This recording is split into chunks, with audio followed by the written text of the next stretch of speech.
welcome back to the Citizen channel and continuing look at the history of Manchester City since 1880. Yes, this is the modern day version. I've been doing the old ones as I'm recording this. We're up to about the mid-70s in those, but this is the season 24-25, 2024-25, so yeah, not 90-24-25. That's been done quite a while ago. That's available. Do you fancy? If you want to know what happened in 1924-25, check it out, guys. So this is part 2 of October 2024. Yes, we've already looked at part 1, so go back and check that out in September and August, etc. We finished last time with City finding our relatively small squad being stretched by injuries, which was leading to space on the bench for matches. Yeah, I mean, sometimes you have 9 subs, we've only got 7 on the bench. But we're winning games, and with matchups in the Champions League, Premier League and Carabao Cup to finish October, morale and confidence was pretty high. So we're going to have a look at the continuation of October. So please join me. Please, if you are new to the channel, push those buttons, that subscribe button, push the bell notifications, everything City past, present, as long as it can keep going. Smash that like button, guys. That's wonderful if you can do that. And if you look through the channel for history stuff and City stuff, you'll see some film and TV stuff as well on there. So if you're interested in that, have a look. Or you know somebody might be, give them a kick in my direction. I'll always be very, very grateful.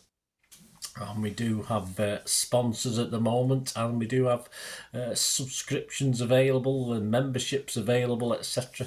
So you know, just helps me out if you can watch an ad or two. That helps as well. That helps the channel. So please stay tuned after this for some more information on how you can support me going forward. If you want to do that, that'd be wonderful. Right, let's get back onto this City history. We're going to start at the 23rd of October. Yes, it's over to the Champions League. It ended City 5, Sparta Prague 0. That was match day 3 of the Champions League in this new 36-team format.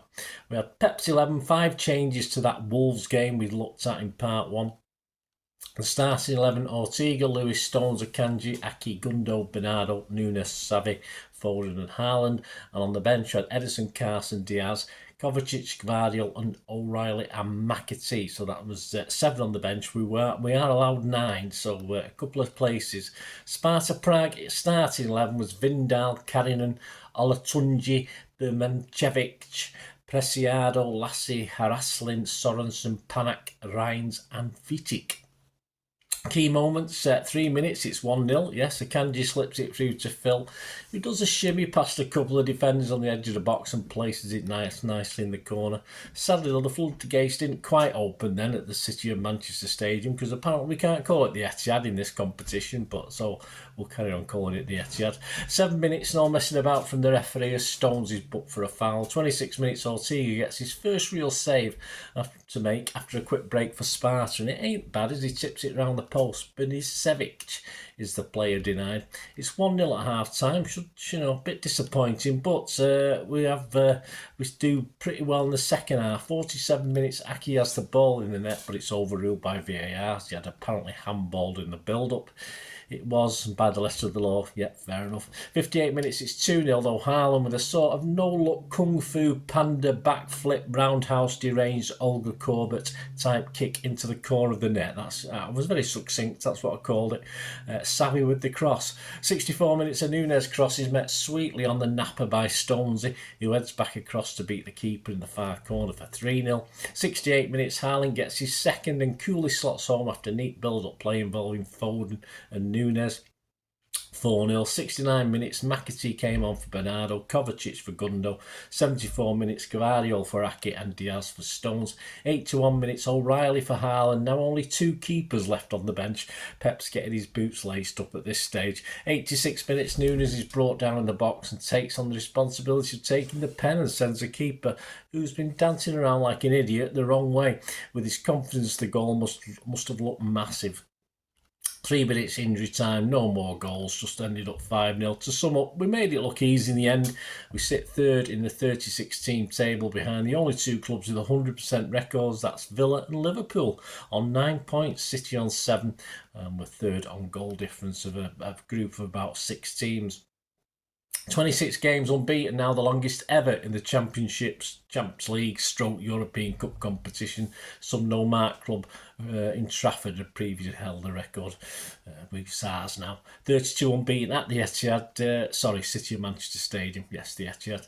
Stats, shots 22, 10 on target for City, 22 shots, 10 on target, 5 for Sparta, 1 on target. We had 80% possession, 768 passes to their 190, and 93% pass accuracy. Pretty impressive to their 71. Corners 7 for 1 for us. XG around about 2.96 to 3.09 for us, and 0.27 to 0.29 for them. The UEFA man of the match was Foden. Headlines, back pages, and the iSport paper. City slicker than Sparta. Haaland hit sensational double for Pep's men. In the Mail, Earl in the acrobat. On the Sun, Earl back heel is volley good. Mirror, heel and his way smarter than Sparta. Heel and his way smarter. See what they did. Inside, Andy Dunn over the blue moon. Forget Haaland's heroics. Foden proved he's still a class act on a big stage. Haaland topped the ratings with a 9. Our local rag, the Manchester Evening News, the back page. 5 Spa Blues. Pets boys make light work of Prague. Inside, Andy Hampson. Blues break arch rivals hold on European records. Simon Bukowski said timely return to form for Foden. And over to the 26th of October 24, a tighter than expected game. City 1, Southampton 0. This was a 3 p.m. kickoff, match day 9 of the Premier League. Pep made 4 changes to the Sparta team. Edison, Lewis, Guardiola, Diaz, Akanji, Kovacic, Bernardo, Nunes, Foden, Savic and Haaland. On the bench, Ortega, Carson, Stones, Aki, Gundo, O'Reilly and McAtee. That's their team. Ramsdale, Walker, Peters, Harwood, Bellis, Bednarek, Stevens, Manning, Downs, Lallana, Fernandez, Dibbling and Archer. Story of the game, 5 minutes in, it's 1-0. Nunes gets to the byline, sits it up nicely into the box. Bednarek and Haaland appear to be swapping shirts a little bit earlier than normal, but Haaland sticks out a leg as he falls backwards and pokes it home as it bounces up into the roof of the net. 1-0. Gates are going to open? No, they don't.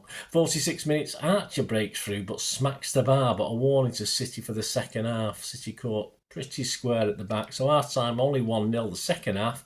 Not a lot to add to that. Gundo for Nunes on 86 minutes, Kovacic booked for a foul on Walker Peters on 88 minutes, and 97 minutes Stones for Lewis. We're trying to kill a bit of time to hang on for 1-0.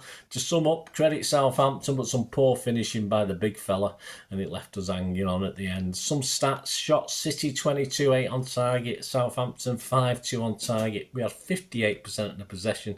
We made 613 passes to their 461. Our pass accuracy was only 92%. 90 for them. We had 12 corners and 1 for Southampton. Our XG had ranged between 2.73 and 3.03. Theirs was 0.21. Haaland himself was about 2.16. Man of the match, Savvy, generally, but for me, I give it Kovacic. The stats now 32 games unbeaten, 35 home games unbeaten, 14 in all competitions. Now 150 clean sheets for Edison. Some headlines: the Mirror back page, Pep Russell's up a win. The Mail back page, Haaland not so infallible after all. Inside, Joe Bernstein, Slick Saints, School City, but they still end up losing. School City on what? I mean, we had everything. We beat them on everything. Never mind. Local rag, the Manchester Evening News back page, hard work. Erling goal sends Nervy Blues back to the top. Inside, Simon Bukowski, Saints and Sinners as injury hit Blues strive to thrive. On to the 28th of October, and there's a little celebration, a little award ceremony. And Rodri thankfully wins the Ballon d'Or. He goes in on his crutches. Real Madrid allegedly boycott the ceremony due to Vinny Jr. not winning, and there's a lot of fallout over that. Rodri said, "Today is a special day, not just for me, but also for my family, for my country. First of all, I'd like to thank the most important person in the world for me, my girlfriend Laura," he began. "Today's our anniversary. Without her, things wouldn't have been the same.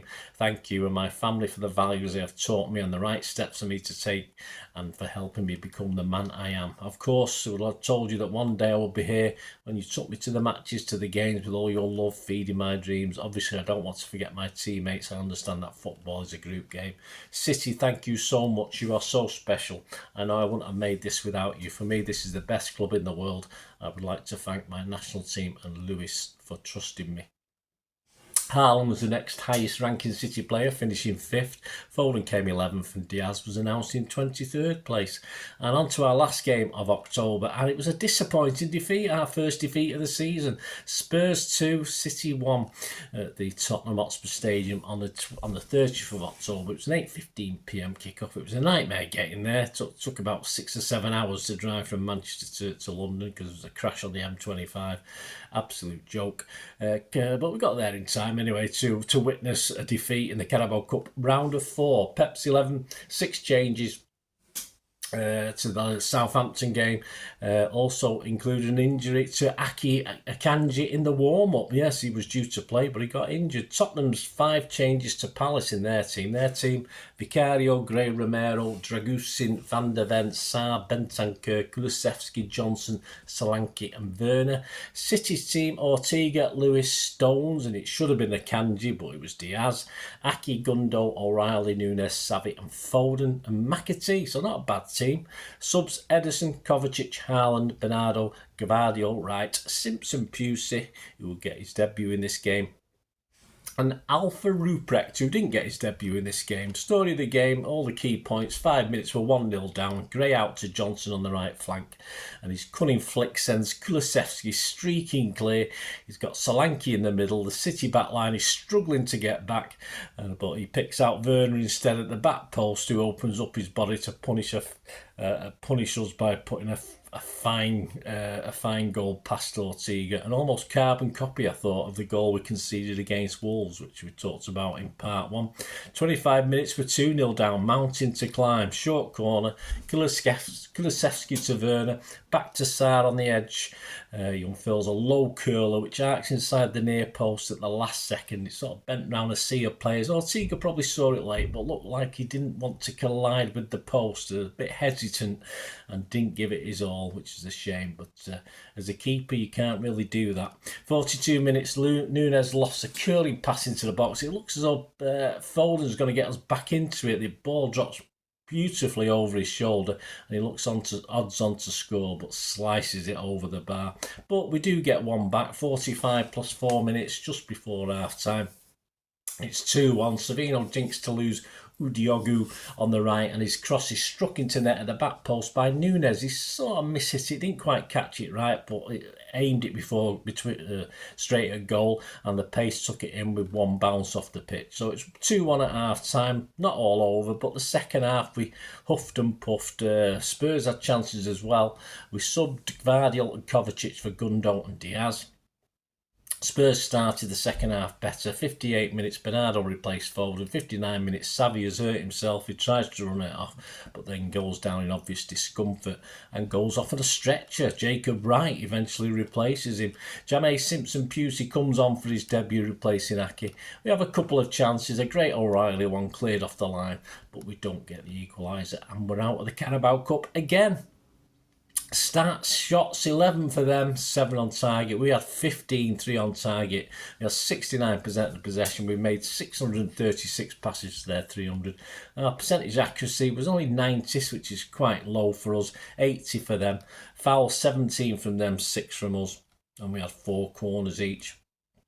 The XG, 1.42 for Spurs, which I find very hard to believe. They looked as though they had some better chances than us. And 2.05 for us. Man of the match. Generally, I thought Nunes was probably the better, but most people found it hard to split 4 or 5 of the players. Some headlines: the Daily Mirror, the back page. Timo hits City. Inside Mike Walters. Pep crash and Vern. See what he did there. Local rag, the Manchester Evening News back. Blues feeling the pain. Inside Simon Bukowski. Injuries will hurt more than Blues Cup defeat. City down to Haaland and 2 goalies, Pep commented jokingly, but not so much jokingly after the game. So there you go. Struggling. Thanks for joining us. Check back for November as the injuries, of course, are piling up. Pep's working day by day. An international break is approaching, but before that, we've got 3 tough away games. We've got 2 in the league and 1 in Europe. First, then, after the break, we hope for revenge at home after the international break to Spurs with a home game against them, and we will also face Dutch opposition at the Etihad back in the Champions League as well after the international break. So 5 games. and all to play for with players running out, with the squad thinning by the minute. So join me for November, guys. Hope you enjoy this October. Great to have your memories. Any memories you've got, fantastic. Let me know. And yeah, please stay tuned for ways of supporting this little channel. I hope you enjoyed the feature, and yeah, if you can support me through the subscription, if you can subscribe, guys, that'd be wonderful if you've not already done so. We do actually have memberships at the moment, just 99p a month, so you get access to all my City stuff, including all the history vlogs, dozens and dozens not been published yet that you get immediate access to, and every time I do a edit and do a vlog, you get immediate access to it as well. So you can have a copy of scripts as well if you want any hard copy of the sort of things I do on matches and teams and managers and players, etc, etc. So if you can join the membership, that'd be wonderful. We do have sponsors at the moment. Kippax 6505 are our current sponsor. They have a little eBay shop, so if you check in the comments section, there's a link there to the shop. They sell movie posters from the 90s and 2000s. They sell DVDs, some classic Hollywood movies, some classic foreign language ones. And if you do see anything you fancy on there, if you do place an order, just mention me, just say Bernard sent you, and you automatically get 10% reduction in the cost of your order. So fill your boots, guys, and my thanks to Kippax 6505. And yeah, if you want to support the channel just by watching the ads, that helps. Watch the ads, let them play through while you just have to check your phone or something, let it play out. And of course, if you follow any of the links, that always works as well. If you follow a link to one of the ads and you fancy something, I've done it myself. I've followed a link and actually purchased something from another organisation. But it can happen. It can happen. Not all ads are stuff you're not interested in. And of course, if you can give us a like, guys, that's be absolutely fantastic. All likes are much appreciated. Anyway, thanks for watching. Until the next time, of course, I only ever ask one thing, don't I? Please, I ask you all to stay safe, especially you Blues. Until the next time, come on, City. Bye for now.